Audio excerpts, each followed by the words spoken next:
हरे कृष्ण दोस्तों, मैं हूं अनुज शर्मा। वैशाली कर रॉय, कल्याणी वेस्ट बंगाल की रहने वाली। वैशाली बताती है कि 10 जुलाई के दिन इनका जन्मदिन होता है। इनकी इच्छा थी कि इनकी मां के पास ये जाएं, इनके मायके में, जो आसनसोल कुल्टी में है। तो इन्होंने प्रोग्राम बनाया कि मां के पास जाऊंगी, जन्मदिन वहीं मनाऊंगी। लेकिन 9 जुलाई को इनकी बहन का फोन आता है। इन्हें बताया जाता है कि मां की तबीयत बहुत खराब हो गई है, किसी को पहचान नहीं रही, बोल भी नहीं पा रही,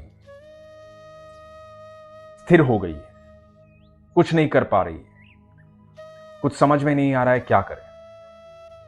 और वैशाली वहां से अपनी मां के यहां आती है। मां को हॉस्पिटल ले जाया जाता है। मां अस्पताल पहुंचती है, वेंटिलेटर पर ले जाया जाता है। वैशाली बहुत परेशान है, दुखी है। उसे तो मां के पास आना था, जन्मदिन था, लेकिन उसे यह नहीं पता था कि इस तरह से आना होगा। वैशाली इसलिए भी ज्यादा दुखी है कि 2016 में वैशाली के पिता ने इनका साथ छोड़ दिया। उनको कैंसर था। उसके 3 साल बाद वैशाली की बहन को कैंसर हो गया। वैशाली की बहन ही मां के साथ रहती है। अब वैशाली इसलिए परेशान है कि पहले पिता चले गए, फिर बहन को कैंसर हो गया, आज मां हॉस्पिटलाइज्ड है। जन्मदिन का दिन है। दिन के लिए बहुत सारी कल्पनाएं थी। मां के साथ रहूंगी, मां से बेहद प्यार करती, मां के साथ जन्मदिन मनाऊंगी, मां भी खुश होगी, मैं भी खुश होंगी। लेकिन ऐसा हुआ नहीं। मां हॉस्पिटल में आ गई, वेंटिलेटर पर आ गई। थोड़ी देर बाद डॉक्टर्स ने जवाब दे दिया कि कुछ भी संभव नहीं है, समझ में नहीं आ रहा है क्या होगा, सब भगवान भरोसे, सब कुछ उसके हाथ में। अब सांसें तो कृष्ण हैं, कृष्ण ही तो हैं हमारे भीतर, जिसकी वजह से हम जीवित हैं। वैशाली बताती है कि कुछ सूझ नहीं रहा था, सारे दरवाजे बंद थे, आर्थिक हालात कमजोर थे। आर्थिक हालात कमजोर होने का सबसे बड़ा कारण यह था कि पहले पिता को कैंसर था, उसके बाद दीदी को कैंसर। कैंसर का घर में एक मरीज हो तो सारे आर्थिक हालात गड़बड़ा जाते हैं। पिता को खो दिया था और बहन हालात से जूझ रही थी, तो आर्थिक स्थिति कमजोर होना जायज था। कुछ समझ में नहीं आ रहा था। जब सारे दरवाजे बंद हो जाते हैं, जब सब लोग मुंह मोड़ लेते हैं, सारी दुनिया में अंधेरा दिखाई देता है, तो सिर्फ एक ही प्रकाश पुंज होता है, एक ही प्रकाश दिखाई देता है, वो है ईश्वर। वो हमेशा दिखाई देना चाहिए। वैशाली भगवान की अनन्य भक्त थी, शुरू से, बचपन से भगवान की आराधना करती थी, भगवान की आराधना में लीन रहती थी, ईश्वर पर बेहद विश्वास। वैशाली कहते हैं कि आप उसे ठाकुर कहें, राम कहें, कुछ भी कहें, वो जो सुप्रीम पावर है ना, वही हमारा पिता है। मैं उनको मानती हूं। और जब से आपकी वीडियोस देखना शुरू किया है, तब से मैं उनको ठाकुर जी ही बोलती हूं। तो वैशाली ने ठाकुर जी को याद किया, ठाकुर जी के सामने रोई, ठाकुर जी को बोला कि ठाकुर जी, हे प्रभु, मेरी क्या गलती है? पहले पिता चले गए, फिर बहन को कैंसर हो गया, अब मां हॉस्पिटलाइज्ड है।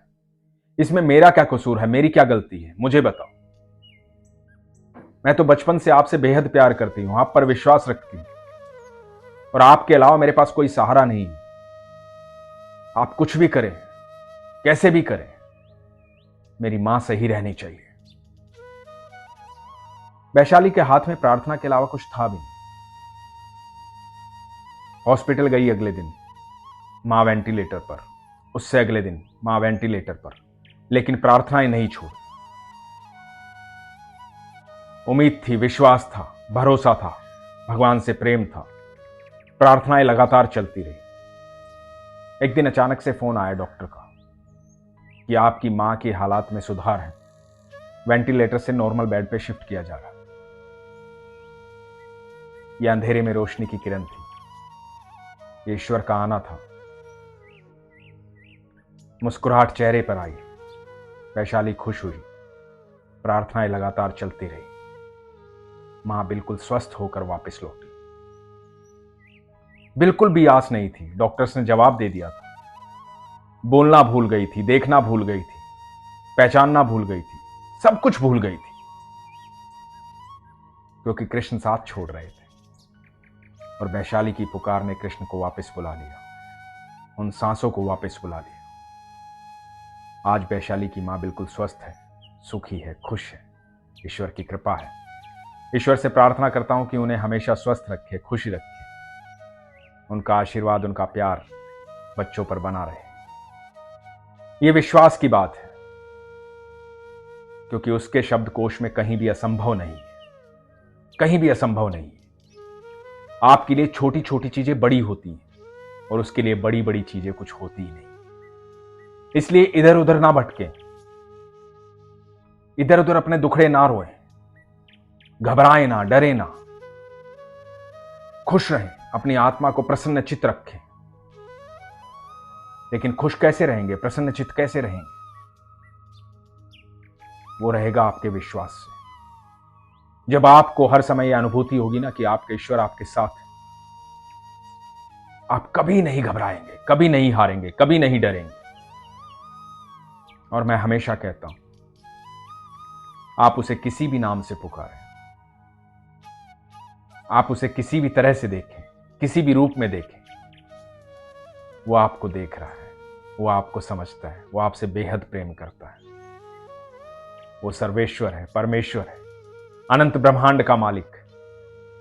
भगवान श्री कृष्ण ने गीता में कहा है कि तुम जिस रूप से, जिस नाम से मुझे जानोगे, मैं उसी रूप में, उसी नाम के साथ तुम्हारे साथ हूंगा। तुम जो मुझसे मांगोगे मैं तुम्हें दूंगा। तुम जैसा भाव रखोगे मैं वैसे भाव में तुम्हारे साथ रहूंगा। इसलिए हमेशा अपने भाव अच्छे रखें, अपने मन में हमेशा अच्छी बातों को स्थान दें, अच्छी बातों को सुनें, अच्छी बातों को पढ़ें। आपकी दिनचर्या का आपके जीवन पर बहुत प्रभाव होता है। आप किनके साथ बैठते हैं, किनके साथ उठते हैं, किनके साथ बातें करते हैं, क्या साहित्य आपके पास है, क्या देखते हैं, उन सब का आपके जीवन पर बहुत प्रभाव होता है। इसलिए अपने जीवन में किसी भी नकारात्मक ऊर्जा को स्थान ना दें। कोई चीज आपको व्यथित करती है, आपको चिंतित करती है, उस व्यक्ति से, उस चीज से, उस जगह से परे हट जाएं। अपने सद्मार्ग में कोई भी ऐसी चीज ना आने दें जो आपके सद्मार्ग में रुकावट बने, क्योंकि इस मार्ग में सामने श्री कृष्ण है और इधर आप हैं। आपको अपने पिता से मिलना है, अपने ठाकुर से मिलना है। वो आपके सामने खड़े हैं। उनके और हमारे बीच की कोई दूरी नहीं है, सीधा संबंध है। और जिस दिन हम उनमें विलीन हो जाएंगे, उस दिन ये यात्रा समाप्त हो जाएगी। तो इसलिए अपनी यात्रा को सुगम बनाइए, बीच में किसी को आने मत दीजिए।